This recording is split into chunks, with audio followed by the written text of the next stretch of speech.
Oh.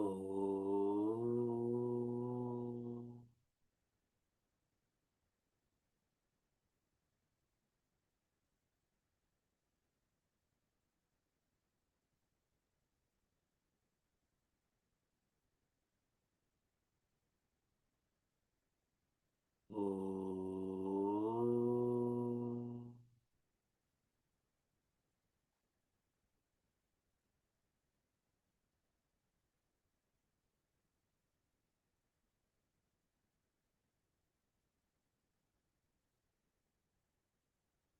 Hariom and greetings from Niagara Falls.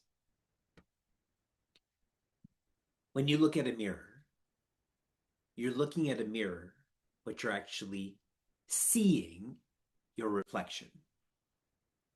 Is that clear to everyone? Do you agree with me? You don't actually look at the frame or the texture of the mirror. When we look at water closely, we have the same experience. We're looking at water, but we're actually seeing our own reflection. This comes out very clearly in the second of the Kung Fu Panda movies. He's looking in the water, but the water is disturbed, so he can't see himself. But when the water is quietened, he sees his own reflection. The same can be extended to nature. When you are immersed in nature, though you're looking at nature, you're seeing, you're feeling yourself.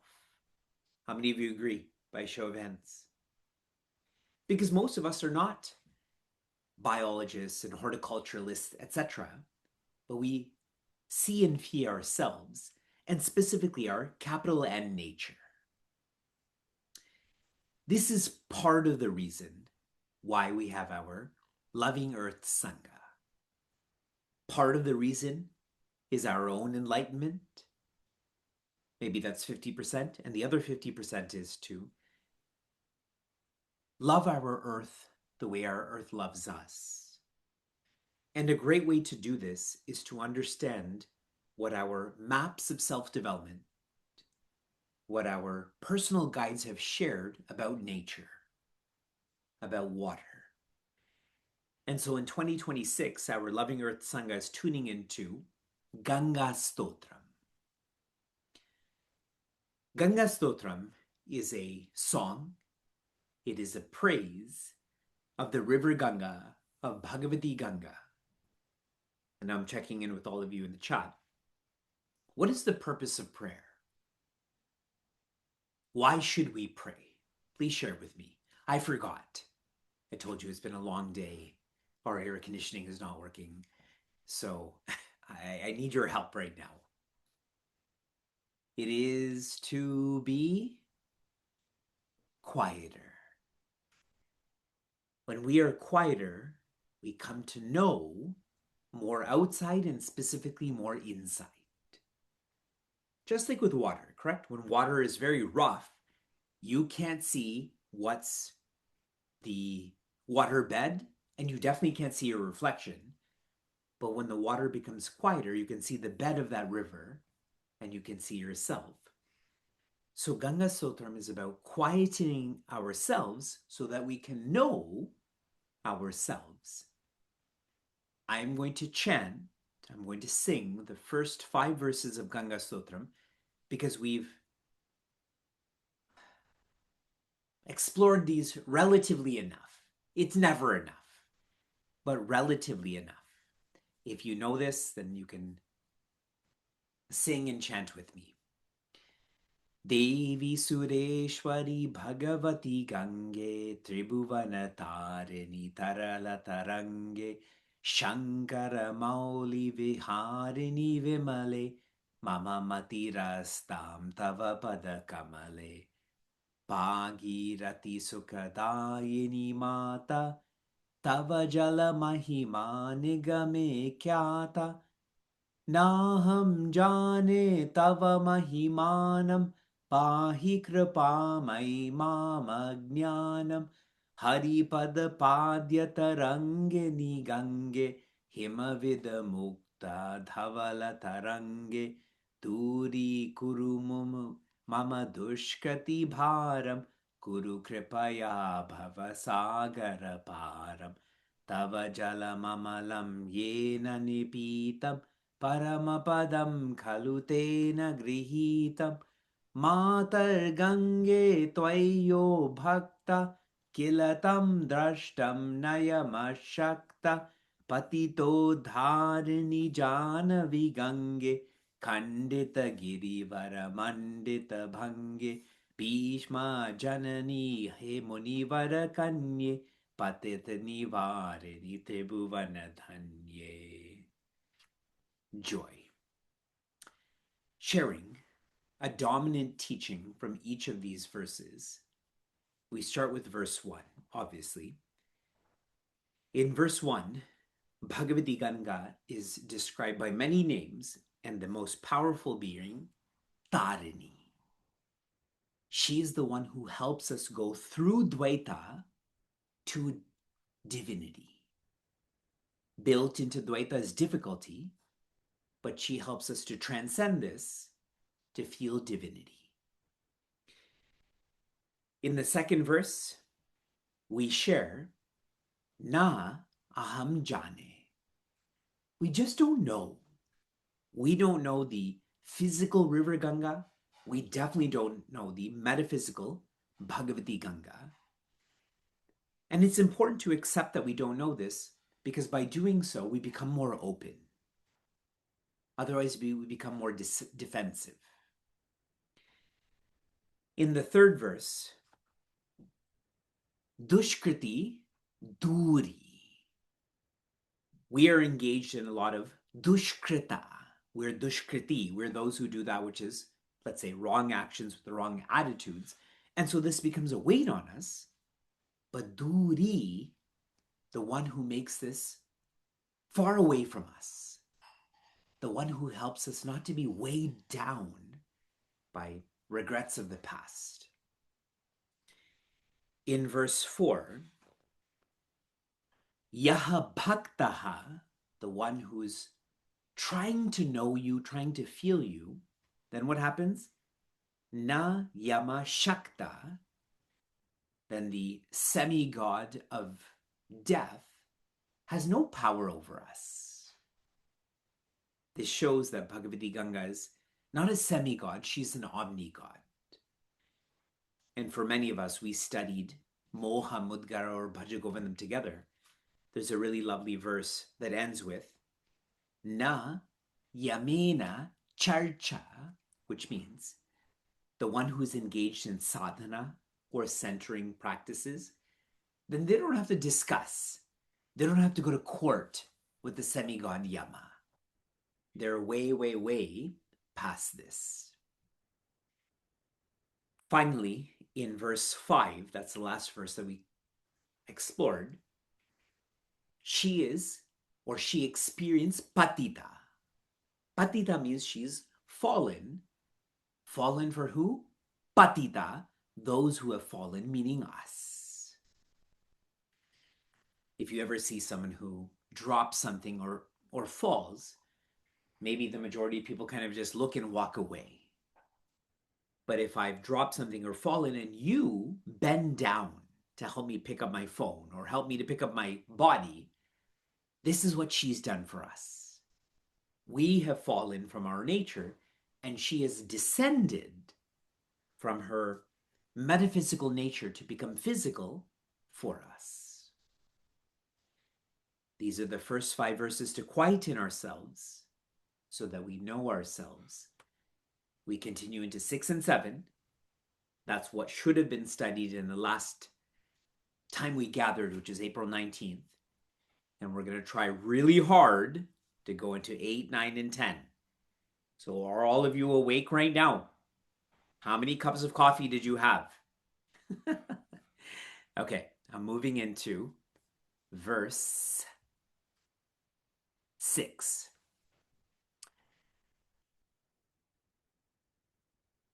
Kalpalatamiva phaladam loke pranamati yasvam napatati shoke para viharini gange Vimukha yuvati krita tarala pange. Joy. I'm going to translate this briefly. Bhagavati Ganga is like a kalpalata. She is like this wish-fulfilling vine, this wish-fulfilling expression of nature. Paladam loke, and so whatever we want from this world, she can give us this, but only for those who pranamati, those who offer their bodies, their minds, their intellects. Yes, Tvam, for such a person, napatati shoke, they don't fall into sorrow. Para vara viharini Gange, Bhagavati Ganga is the one who's ever trying to merge with the ocean. She's trying to be bigger, bigger, bigger, biggest. Vimukha yuvati krita tarala pange. She is like a young person who can't help but look at someone else who's lovely. Similarly, a river can't help itself from merging with the ocean. So here Acharya Shankara naturally sharing so much poetry, and I'm trying to distill this. Pranamati again means one who is offering themselves because they know they can't help themselves. That is a powerful state of understanding and being where I know I've tried myself, but I can't help myself more. And so what do? I surrender. And by doing so, kalpalata. There's many expressions in our maps of self-development of cows, of plants, of sticks, etc., that can keep on giving. Now really reflect on, what do you want to be given? I don't think it's more food. I don't think it's more square footage. I don't think it's a promotion. Really what we want to be given is nashoka. In the verse it's nashoke. We don't want to feel sorrow inside of us. So for the one who really is tired of being tired, then what should we do? Pranamati to Bhagavati Gange. Verse 7. Tava chinmata srota snata punarapi jatare sopi najata naraka nivarini janavi gange kalusha vinashini mahimo tunge. Joy. And the most potent part of this verse is right at the beginning. Tava, your power, your essence. Chitmata, you are the mother, you are the origin of chit. That is the awareness that flows into my thoughts. Srota snata, and through this flow of awareness, I am bathed in this. In other words, I only know my thoughts because of awareness.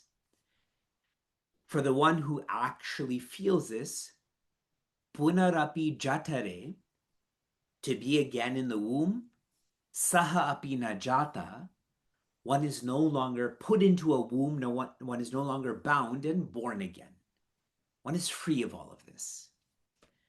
Naraka nivarini, you are the one who helps one to come out of dejection, anxiety, stress. Janavi Gange, these are different names for Bhagavati Ganga, so many names. Kalusha Vinashini, for all of the impurities, all of the negativities that we feel and we engage in, she frees us from this. Mahimotunge, she is the one who is great, she is the one who's tall. This is the chanting, this is the translation. So now I'm offering the main reflections from verse 7. She is Chitmata. If we think about our Mata or a mother, she is the one who comes first. Before our Chit, here means what we're conscious of. So I know my pen, I know my paper, I know my wire, but what came first is that awareness. That's what she is. She is the awareness before any sort of perception. And the one who really, really, really feels this, Najata, they are not born again.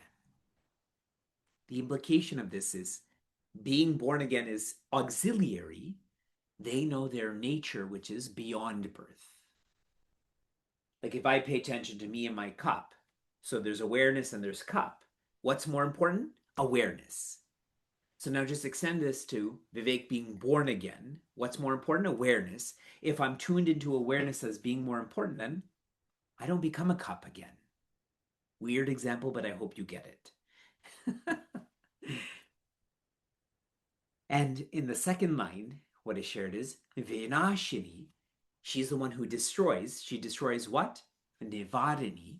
She destroys not in a physical way, but helps us to be beyond negativity and finally be beyond the source of negativity, which is the ego. This is all shared in verse 7. We continue into verse 8. This is again 6 and 7 was new content. 8, 9, 10 we're taking up right now. Punarasadange punyatarange jaya jaya janavi karuna pange Indra mukuta manirajita charane sukade shubade britya sharanye. Joy. The phrase punaha means again, asat ange. To be identified with this body, which is asat, which is temporary, that doesn't happen again. How? Punyatarange. It is through the flow of your purity that I no longer feel I'm just this body. And so, Jaya Jaya Janavi, I love you. I love you, the daughter of Rishi Jannu. You are Karuna Pange, the one who flows in the form of grace, graciousness. Indra Mukuta Mani Rajata Charane, the semi-god Indra, who has this crown that's filled with jewels and held together by gold, that's at your feet. Sukade, you're the one who gives relative joy. Shubhade, you're the one who gives absolute joy. Who? To whom? Britya Sharanye, to the one who is surrendered to your feet. This is the translation. I'm offering the reflections now. Asat Ange. How many of you wish you didn't have to eat as much? By a show of hands. I think a lot of us. How many of you wish you didn't have to bathe as much? No, only me? Only a few of us? Like, this body is so taxing. Like, just think of an electric car, or imagine a car that runs on nuclear power. It can just go on forever, correct? Versus an inefficient car, you just have to keep filling it up and filling it up. That's why this body is considered asat. It's just so consuming in lots and lots and lots of ways. And we can be free of this. We can be free of this very taxing equipment. How? By being the one who Sharanye wants more, wants to be more. Through surrendering to, want to be more of this body, I reach the Charane, the feet of Bhagavati Ganga, and really all pleasure, possession, and position is at her feet. So what I'm trying to share through Ganga Stotram is we have to actively try to be more than our body. And this becomes very real when we are dedicated to something bigger. It's easy to let go of that which is smaller. Okay, I'm taking a few more minutes. I'm doing okay. Okay, leave me alone right now because I'm going to be stressed out if you pressure me. I love verse 9. Rogam shokam tapam papam harame bhagavati kumati kalapam Tribhuvana sare vasudhahare tvamasi gatir mama kalu samsare. Joy. There's so much utility, so much results that are shared in verse 9. Roga, that is physical illness. Shoka, that is mental illness. Tapa, that's intellectual illness. Papa, that's egotistical illness. For all of these layers, body, mind, intellect, ego. Harame, please take these away from me. Bhagavati Kumati Kalapam, you can take them away from me because of my wrong thinking that feel like a weight. Tribhuvana Sare, you are the essence of all of the worlds in creation.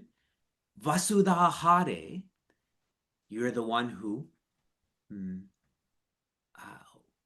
wears the earth or blesses the earth or adorns the earth.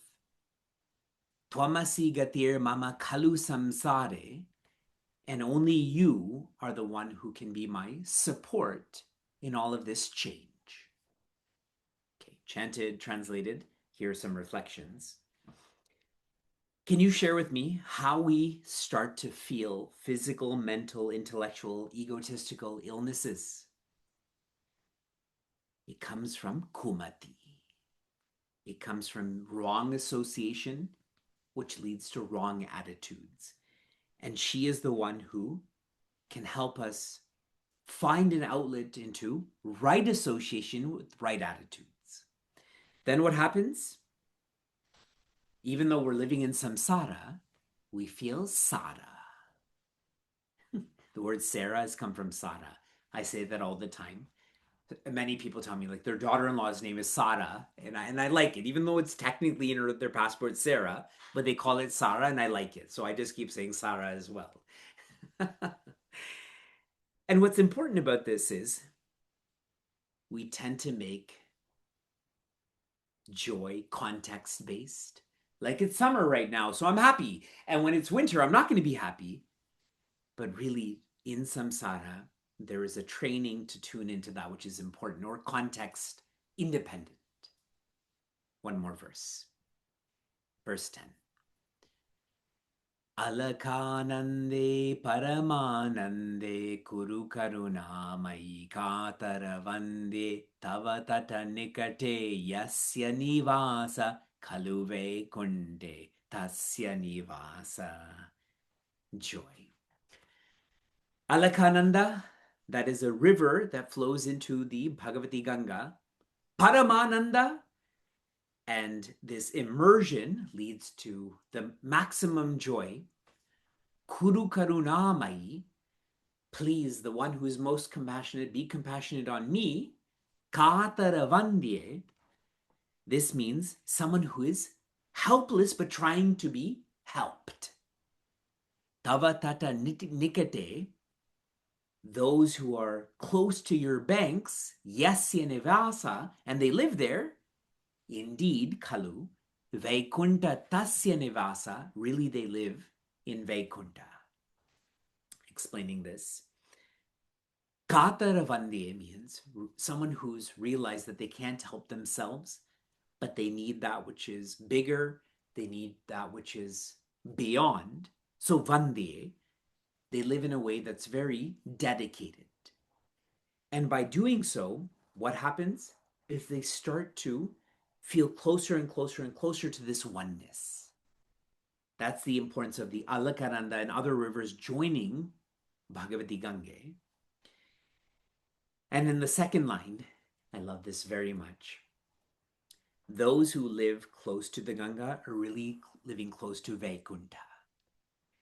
And now for all of us, those who are living close to the trust triangle, really they're living close to Swarga, close to Vaikunta. So you can be in cities, even cities like Chicago, even cities like Houston, where there's so much commercialization and capitalism, but still you can be close to consciousness. So a whole lot of the teachings that have been shared in these verses in 6, 7, 8, 9, 10 is to be independent. I hope I've not moved too fast, but one point to note is that a lovely part of the period that we're living in right now is that access to Sanatana Dharma's meanings are more accessible than ever. Whether you personalize this is up to you, but access to it is more accessible than ever. So anything that I've been too fast with, just search it and you'll find it. With this, I'm encouraging everyone to join our Loving Earth retreat, which is happening November 14th to the 16th in Ekram. I know you will all come, yes? Registration has started, especially knowing how much you're learning about philosophical water and now physical water. In our community, we have very knowledgeable seekers, one of which is Nina, who's originally from Flint and is now serving in Boston and is right now in Ekram. And Nina knows a whole lot about a whole lot, especially knows a whole lot about matters that I don't know a lot about. And so I like to listen to what Nina has to share. Nina, please continue. Hariom Vivekji, Hariom everyone. It's really awesome to be back. Last time we saw each other in the Loving Earth context was 6 months ago, and our Loving Earth retreat will be in almost like another 6 months from now. A little less than that, but I love that we can really be Prithvi Mitras in that sense. It's so nice to see many of you who I saw recently in Pittsburgh, folks I've known through Seeking Culture way back in Chick when I started. So this just feels really lovely. Um, yes, I am the water correspondent. I'm not an expert. I just really care a lot on this topic. Um, one second. Rita, I'm just making eye contact with you. Slides okay? Perfect. Um, okay. I was asked to talk to you about data centers and their impact on water. Heavy topic. But before that, just a few things to ground us in this context. Let's be curious and compassionate. We don't have to know all the answers to care. There's a lot of information to process. As I was going through it myself, I was asking Vivekji, what is the thing that I should be focusing on in this presentation? And he said, numbers resonate with people, as in they resonate with Vivekji rather. And so I've made sure there's ample numbers to help kind of make what is a big topic feel a little bit more accessible and smaller so we can talk about it with others. And like environmental issues, they're so close to our heart. They bring up big feelings and they bring up questions. That's okay. Like we have the chat. I'll try to keep an eye on it. Apologies in advance if I'm not able to monitor it fully, but know that I will be glancing at it. And you can use it to participate. That's what makes this space feel really safe and really comfortable. And just to acknowledge, because we are talking about Devi Ganga, honoring the original water protectors on where I'm standing right now. So I'm speaking to you from the stolen and unceded traditional lands of the Seneca, Cayuga, Lenape, known as the Delaware, Shawnee, Wyandot, Ottawa, Ojibwe, Miami, and Potawatomi peoples, colonially known as Akron, Ohio. I'm a guest here and I give regular financial contributions to the original and ongoing Native stewards like a guest would bring a gift to their host. Um, I live in Boston, which is Wampanoag and Massachusetts land, and that's where I give my financial contribution. I love that we can have started this practice of land acknowledgement in our community. And just to know that, like, saying the words out loud is not enough. We follow through with our actions, with our support. And in that same way, I have been thinking a lot about indigenous communities in India, specifically the Adivasi communities affected by the Ken-Betwa River linking project in Madhya Pradesh. So a lot of the news in Bharat right now has been very much focused on the student protests associated with the NEET exam. However, in Madhya Pradesh, there's a dam that is being built, and in this building of the dam and the connections of these rivers, specifically indigenous peoples in India are being displaced from their land without adequate compensation. So for 18 days, Amit Bhatnagar, who is the activist um, of many of one of the organizations coming together, engaged in a hunger fast for 15 to 18 days before state forces detained him, and he was forced to um, end the hunger fast itself.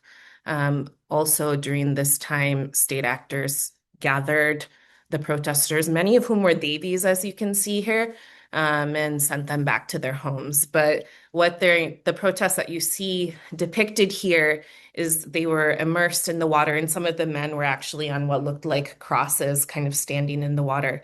But it's a symbolic protest mimicking a funeral pyre to indicate the ways that one's livelihood has been deeply affected by the way um, this project is taking place. So that is something I just wanted to shine a light on because it has been kind of falling under the radar, but water is life. And you hear that as a statement when we talk about like the Dakota Access Pipeline project in the US and from Native Americans here. You hear it here too, water is life. And these are the folks who've been tending the land there for a long time.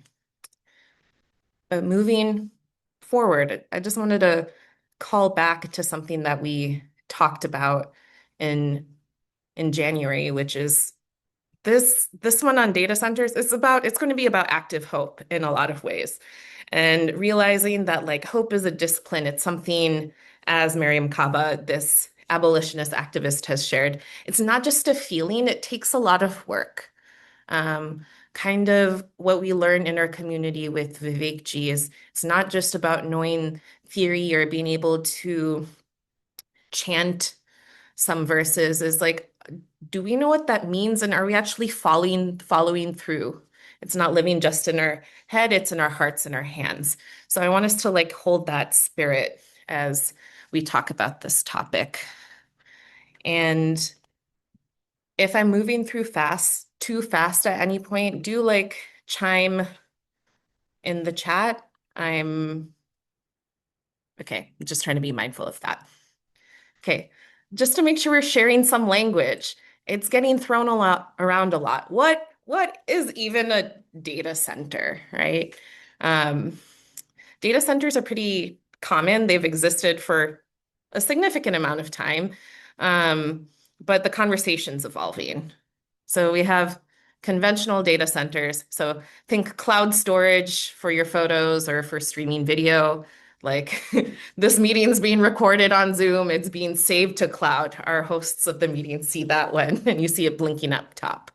Um, so conventional data centers, as much electricity as 10K to 25K households, if we're thinking about the utilities impact.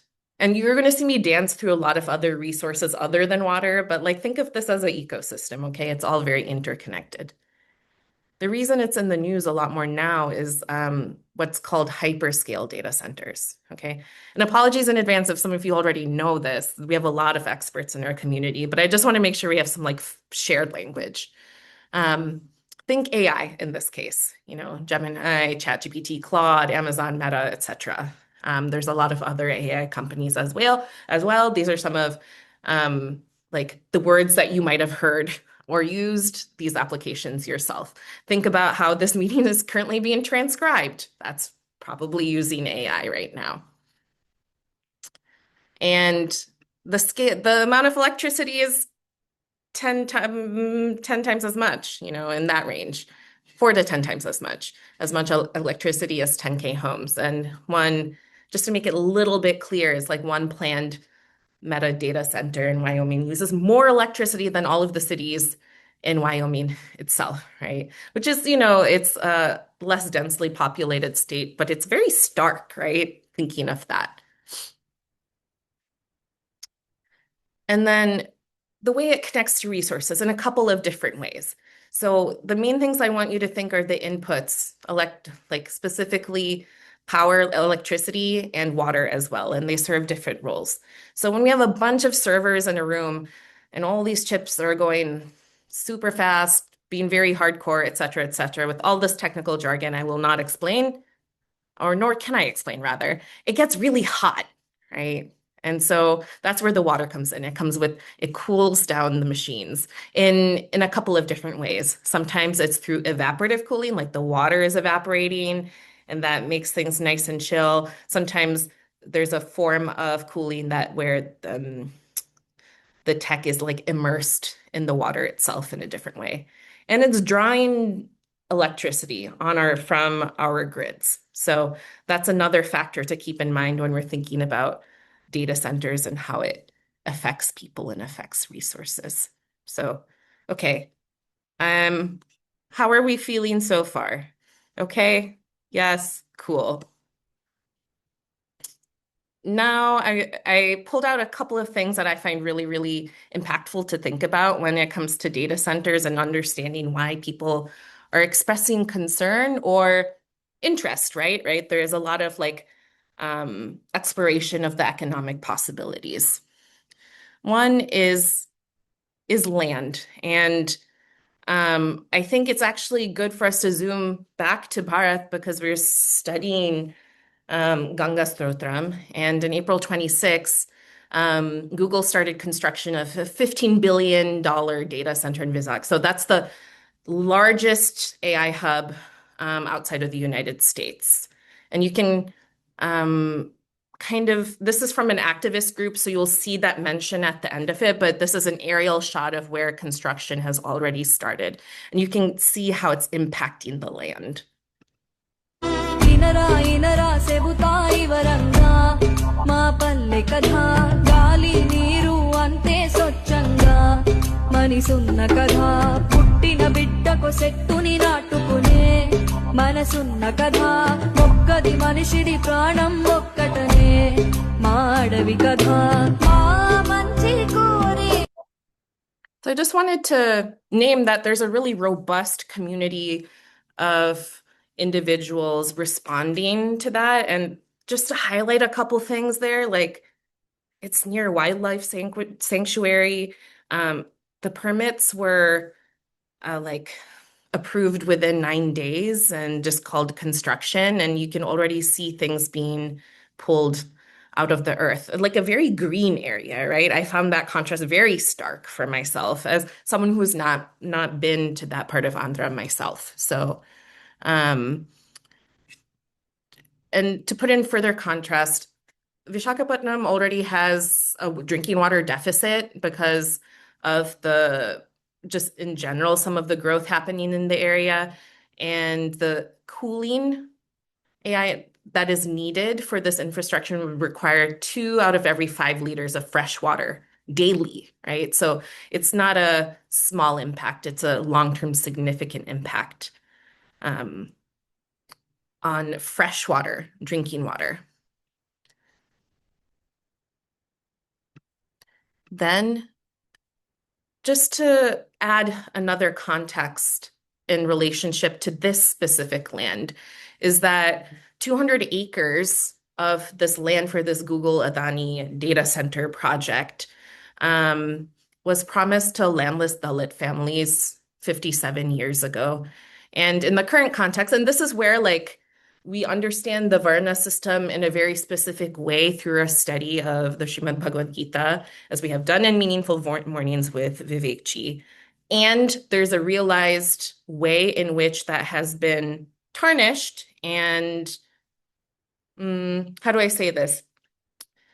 Interpreted through people has created systems of oppression over a number of years, right? And so we're seeing folks who are primarily at the fringes of society being displaced. They were not informed that this development was happening. They were just told to leave. So there was this interesting application of eminent domain happening by the state. And again, it's like a group of people who spent at least 15 years in their lineage cultivating the land so they could grow cashew and mango trees in particular, which is the primary livelihood for these farmers. I'll send this link to Rita and the rest of the Prithvi Mitras to share in the WhatsApp chat because this snapshot you see here of this older woman who actually tended the land is part of a really thoughtful documentary made by 40 a collective of independent environmental journalists who are focusing on the issue of data centers across the global south. So they have this story that they're sharing from Bharat. There's also stories from different parts of South America and different parts from the African continent as well. So it's very interesting to explore, but I just wanted to highlight, like, it's not just about the water, but it's also about the land and who gets kicked off that land. In the US, this conversation is happening on Native American lands, which have already been, as we know, historically colonized. There's also health impacts, and I didn't share, and I know all of you well enough where I don't have to do share the professional lens of my background, but back in the day, I was very involved in public health. So this is a lens through which I really appreciate learning about this because we all have health, we all have bodies that kind of decay and cause us trouble sometimes and allow us to do lots of things we love. So I think it's important to highlight this, and I want you to have this information in your back pocket as well. One factor of these big old data centers is when, like, when the AC window unit is on, it's loud. Now imagine that really, really loud all the time, and especially on super hot days in specific areas. We know from just even trains, from factories, factors like this, that this can affect sleep, it can affect hypertension, cardiovascular issues, general stress. There's so much environmental health data on the impact of sound pollution, noise pollution on children's cognition and literacy. And there's also the conversation around like property values. If you like maybe jumped back 25 years, even just anecdotally, you could, I feel like it was so known that, oh, like maybe you wouldn't want to buy a house there. It's right next to the train and it always goes on and that noise is disturbing, or you wouldn't want to be near the factory because like certain kind of pollution. But I was really curious about how it even sounded. Yeah, exactly. And Zui brought up a good point that those who often, like the developments that are near highways, often are communities of lower socioeconomic status. We do see that kind of correlation. But I was curious about the sound. So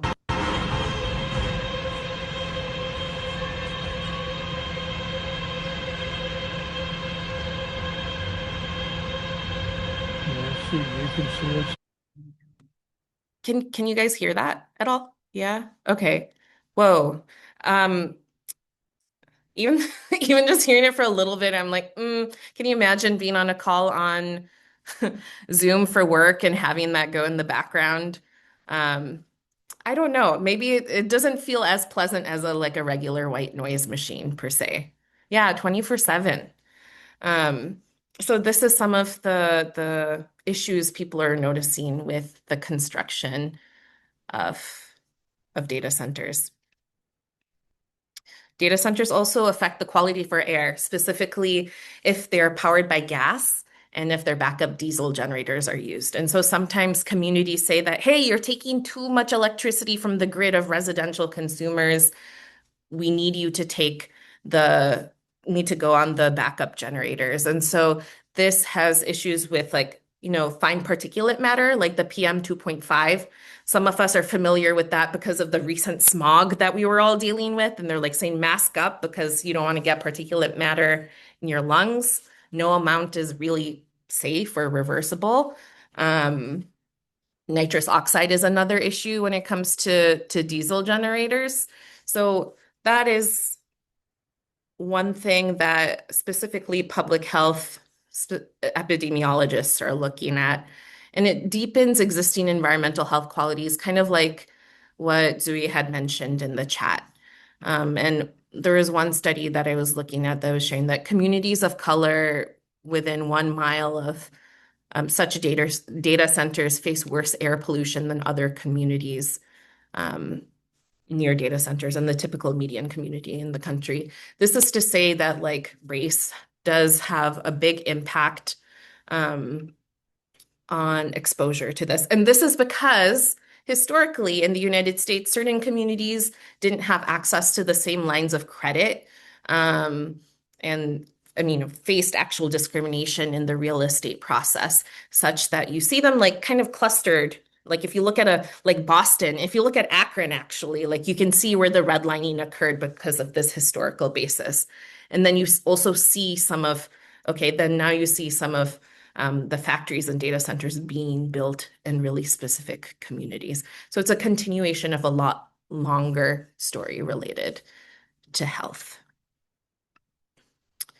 Okay, let's see if I remember why I had this just by itself. But I did want you to see that where different data centers are being distributed across the country. And Virginia is the home to the most with 600, yes. And a lot of them are in Loudoun County, which borders Fairfax County, which is where Chinmay Somnath is located. For any of you who have been to either of those places, and many of you who are, yep, Sudarshan, sorry to report, you're in the data center capital of the country. And Texas is a close second. I have a fun fact about Texas, Ganesh, which is Texas is the #1 giver of tax breaks to companies building data centers. They give $1 billion every year. That's the number. And the range is 100 million to 1 billion, Texas being at the top. Okay, so a Harvard-affiliated scientist was brought in by like an environmental organization to assess one data center in Loudoun County. And with health data, sometimes it's really effective to look at the economic impact. And so their economic analyses indicated $53 million to $99 million of impact in annual health damages from associated pollution. And let's say 3 to 7 premature deaths per year in that region, with increased hospital admissions, asthma-related outcomes, and lost productivity. If you have that noise kind of going at all times, harder to be productive, right?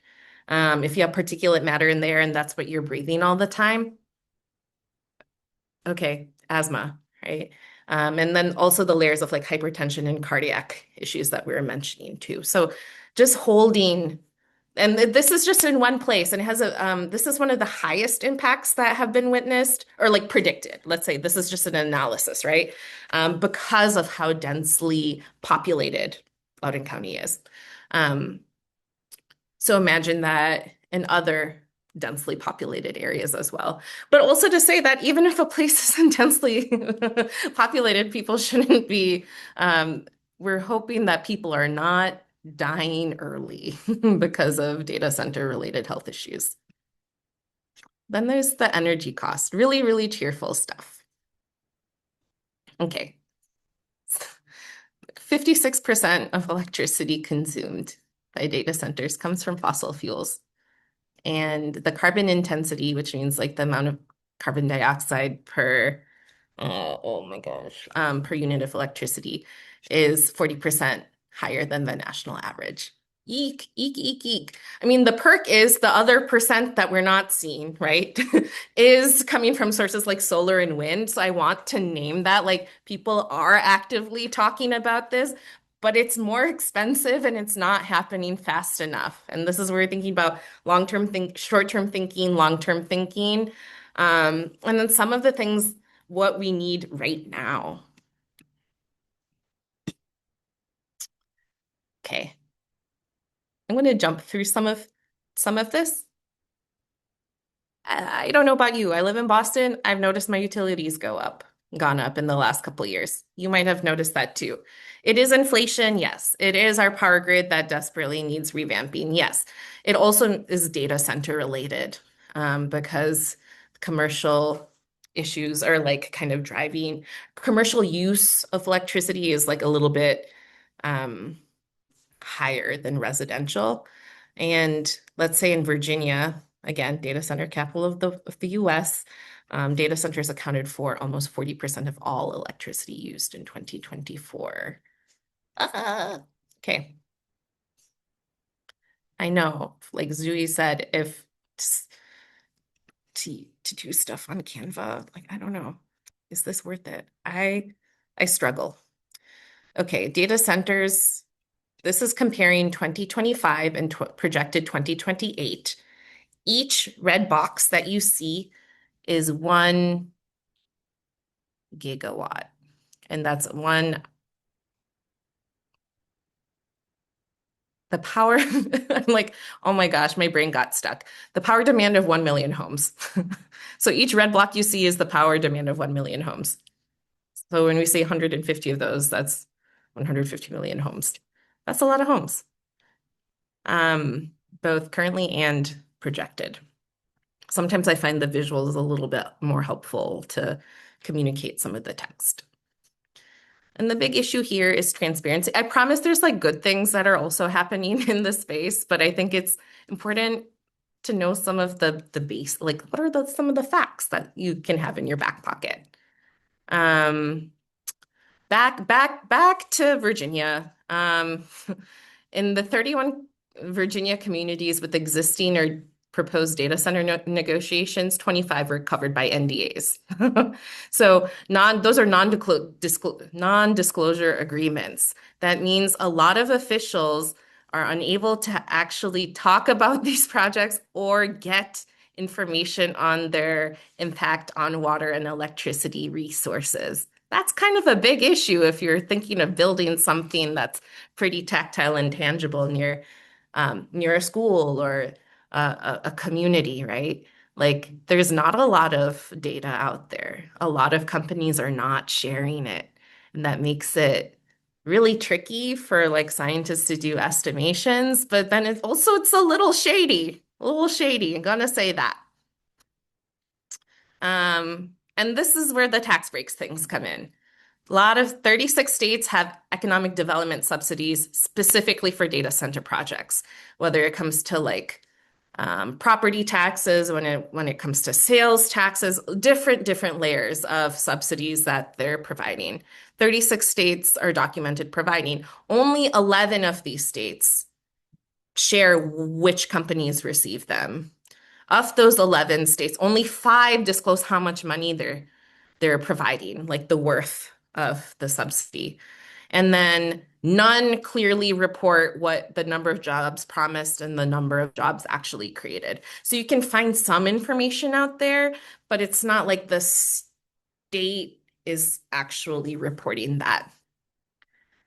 That's a big transparency issue. There's also the point too that Rita is mentioning that like a lot of the promised jobs come from construction of the data centers, which are pretty temporary. After that, in some cases, it's like 18 people. That's only 18 full-time jobs. Maybe it's 50 to 100 in some other places, but that's still a lot less than what companies are telling communities will come in as economic growth in the long term. And many of these positions are contractor roles and not necessarily full-time as well. Okay, so, as we said, only 11 states disclosed how, like, only a certain number of states disclosed money. Texas, this is the Texas fact. Texas ranks first, giving more than $1 billion each year to data centers for construction. Okay, I do want to, okay, I am going to run us right to 10 o'clock and maybe take a few minutes over. This is the action part, and I do think it's important. And I will also send lots of resources for you guys to explore as part of your reflection adventure. I wrote it as raw because I always think of that, but it's more like a rack, I guess, reflection adventure of the quarter. Um, AI, we make it seem so like specifically data centers. I'm not getting into like, should we use AI, don't use AI, but this data center construction thing, like we pretend it's inevitable. It's not. Like, this is just like, we know a poll is just a snapshot in a point of time of a certain number of people, so not fully accurate, but in a representative poll conducted by Gallup, like, it's like 7 in 10 Americans either somewhat oppose or strongly oppose local construction of data centers, right? Like, when you ask people, do you think this should happen in your town? Most people are like, nah, I really don't think so. And this is something that cuts across different political lines as well, right? It's not actually a partisan issue, like we're seeing at a local level in particular. And this is just a snapshot of some of the nice things that are happening. How can regular people stop a data center from getting built in their town? At least 48 of them were stopped in the US last year, including one in Oregon, where the public voted to recall the 2 port commissioners who supported a project, removing them from office early, and the new manager said public opinion was clear, so he blocked it. In Indiana, locals voiced their concerns at public forums about a project's impact on air quality, water, wildlife, and property values, convincing the town council to say they'd never support the project's scale and location, so the developer withdrew. In Virginia, the world's largest proposal of 37 data centers failed a requirement to properly notify locals, so they sued and won twice in court so far, getting 2 out of the 3 players to drop out as the case heads to the state Supreme Court. And in many more examples, people have no other choice besides stepping up to defend their home and loved ones from the unbelievable amount of energy these centers use, which increases electricity prices and environmental damage, particularly the ones powered by gas and coal, which are even worse for the planet and more unpopular with people. A bipartisan 71% of Americans oppose local data centers, helping 14 states propose bans and 69 towns and cities pass active pauses called moratoriums. But whether you love AI or hate it, we can all agree that the data centers that power them should not destroy the communities they're built in, right? I thought that was a nice illustration of some of the different types of actions that have taken place in communities. More recently in New York, Governor Hochul signed the first statewide moratorium on data centers. It's just a year, right? And a moratorium doesn't mean like data centers won't happen in the state. It just means we need more time to think about the way we want things to happen. That includes like how much of a subsidy do organizations get? Like, what are the tax breaks? Like, what are the environmental assessments that need to take place when the federal government is essentially gutting so many environmental protections and communities? So a lot of that burden is being placed on the state and the local level. And this is building off the video. Nearly a third of Indiana counties have moved to restrict data centers in their communities. So you're seeing things happen on a state level, you're seeing things happen on a county level. I think the next slide I have is different tactics, and I don't want you to like focus on the text because it's a lot of text. It's more like, hey, the slides are coming and you can check it out. I will just read out some of the tactics. Some of them is zoning reform, tax policy reform, transparency measures like the NDAs I was talking about, renewable energy requirements, utility reform, vote down data center proposals, and moratorium on data center development. And there's examples in the right-hand column of where this has started happening. Kami has a really great question, which is like, if we limit our use of AI, would that have an impact? And it's like a yes and no thing, kind of like the way like, does recycling individually have an impact? I think it's a very strong habit that is nice to cultivate and creates kind of like a culture of what we think is acceptable in a community. Does it solve the larger problem, which is systemic and has so much to do with who's making the decisions and what information is being shared about health, the cost, the different tax assumptions? No, that doesn't solve that. Like limiting AI does not solve that. However, I do think thinking judiciously about when we want to engage with it is kind of like how recycling reminds us to be judicious about what do we even want to purchase? What do we want to partake in? What do we want to reuse? Like, I think there's some positive habits on an individual level that this supports. So just to ignore that I called it a raw, but like research, I would say that like now until the next Loving Earth space, which could be the retreat perhaps, research one effort around data centers that's local to you. Like maybe you haven't done this before. Like I started learning stuff about things that are happening in Akron. The data center conversation is so loud in Akron, in Ohio in particular, in Cleveland, like in Columbus. Like so there's so much stuff happening in Michigan where I'm from. So even just spending a little time Googling and looking up what's going on in your community, like what information is available to you? Like, is stuff being posted on the city council website? What questions do you have? Like, maybe you find a really short article, but you're like, I have some questions. Okay, write those down. Are there any other organizations that are asking those questions? I find Instagram and Facebook are really good places to look for that, even though social media can be really challenging sometimes. That's where a lot of community organizing is taking place. And if you want to like a bonus push, and I'm going to like try to engage with this one myself too, is either on a low level sign a petition, like the one, if you go back in the slides, there's a huge community advocating for against the Google Adani project in Bharat, but like thinking on a more local level, maybe you can attend a meeting where whether it's for a group organizing around the data center, or if you just want to like see how people are making the decisions around something that's happening near where you live.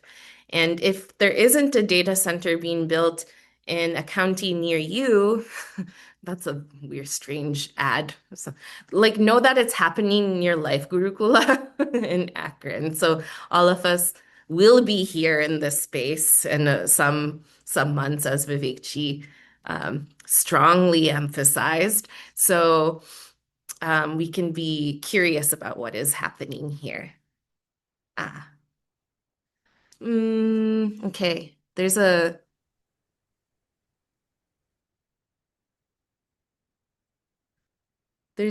good question in here, from Zui about what do communities and people do about falling behind by not using AI? And how states and children and job seekers are all competing in contexts where everyone is using AI. And also a personal reflection on efficiency and saving time. I think it's hard for me to speak on the job seeker piece because I've witnessed that firsthand while working with my therapy clients. That being said, I do think there are some jobs more than others that are more AI safe. Like I didn't get the job that I have because I submitted an application with AI. It's because I hadn't like a personal connection and an internship first and like reached out over email lots of times. That's one very small example, and it's in mental health care, but like just to say that there's certain spaces in which I do not buy the logic that AI is needed necessarily. And if anything, I want us to think about what it means to be thoughtful users rather than eliminating use completely, because we are in that context. From a public health perspective, I would say think about it as harm reduction. We're using it intentionally and thoughtfully. We're not letting it use us. Okay, I know there might be more questions. All of you will likely have my phone number, but if you don't have my phone number, here's my email address. You can get in touch and we can chat. Rita and the rest of the team will share more announcements in the chat. I'm going to kick it back to you though and stop this presentation. Thank you, Nina. Yeah, there's so much to think about, and it feels heavy, but I think how you have ended is where we need to focus on, and the organizations that are local, hopefully we can get involved a little more and talk about that a little more in our next workshop in October. So just a couple more announcements. As Vivekji has mentioned, we do have our Loving Earth retreat happening in Akron, November 13th to the 15th. And it's a super special time also because it'll be during the Murti Stapana as well. So it's a family retreat. Please bring your families. We'll have activities for the children as well. So that should be coming up to you in the chat. And then one sort of unique announcement, if you haven't heard about a Seva Yatra that's coming up in January, I believe the dates are the 14th to the 27th. And what is unique about it is there's a component of Loving Earth Seva during this retreat. And we'll during this yatra, we'll be visiting Payer, which is one of the organizations we actually fundraised for a couple of years ago, and they do a lot of sustainable help villages with sustainable development. And so yatris will have an opportunity to visit and also spend time with Meenakshi G. Umesh, who built an alternative school for villagers in Tamil Nadu. So we'll get some inspiration from her as well. So please take a look at the chat. If you could write to us, we'll share all of this on WhatsApp. And thank you everyone for staying back. Thank you, Nina. Thank you, Vivekji. Hari Om, everyone. Shanti, Shanti, Shanti. Hari Om.